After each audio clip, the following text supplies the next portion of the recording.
తాకట్లో ఉన్న మీ బంగారాన్ని విడిపించి ఆ రోజు ఆన్లైన్ రేటుకి కొంటాం. Sharma gold company.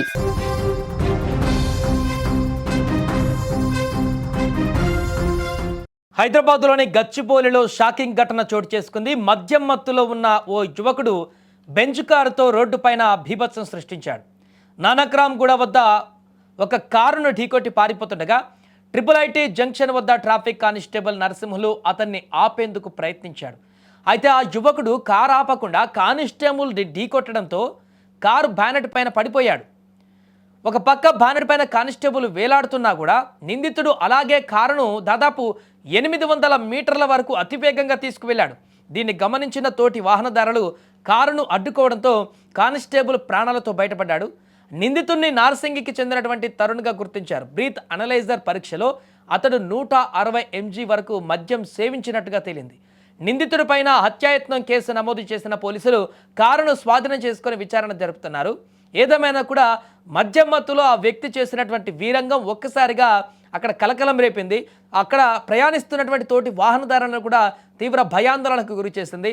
మనకు ఆ విజువల్లో చాలా స్పష్టంగా చూస్తున్నాం. అక్కడ జంక్షన్ ఉంది, అన్ని వాహనాలు ఉన్నాయి, ఎదురుగా పక్కమటి వాహనాలు వస్తూనే ఉన్నాయి. అయినా కూడా ఆ నిందితుడు కారు నడిపేటువంటి డ్రైవర్ ఎంత దుర్మార్గంగా అక్కడ బ్యానెట్ పైన కానిస్టేబుల్ పడిపోయిన తర్వాత కూడా అతను ఒక రకంగా చంపేటువంటి ప్రయత్నమే చేశాడు. ఆ డ్రైవర్ ఆ కానిస్టేబుల్ని హత్యాయత్న ప్రయత్నమే చేశాడు. అందుకని ఆ సెక్షన్ మీద ఇప్పుడు కేసులు నమోదు చేయడం జరిగింది.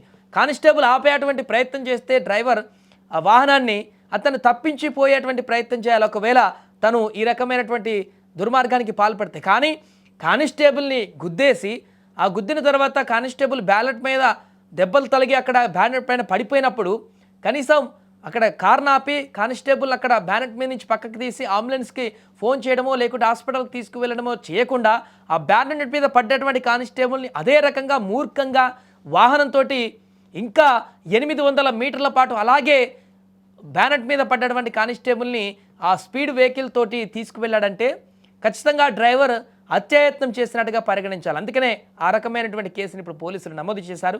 ఏదేమైనా కూడా ఇప్పుడు దీనికి సంబంధించినటువంటి విజువల్స్ అయితే సోషల్ మీడియాలో వైరల్గా మారుతున్నాయి. మద్యం మత్తులో ఏ రకమైనటువంటి ర్యాష్ డ్రైవింగ్ చేయడమే కాకుండా మనుషుల ప్రాణాలను కూడా లెక్క చేయకుండా అవసరమైతే చంపేసైనా మేము అక్కడి నుంచి వెళ్ళిపోవాలనేటువంటి ఆలోచనతోటి డ్రైవర్లు కొంతమంది మద్యం సేవించినటువంటి వ్యక్తులు ఏ రకంగా వాహనాలు నడుపుతున్నారు అనేది మరొకసారి ఈ ఘటన ద్వారా బహిర్గతమైంది.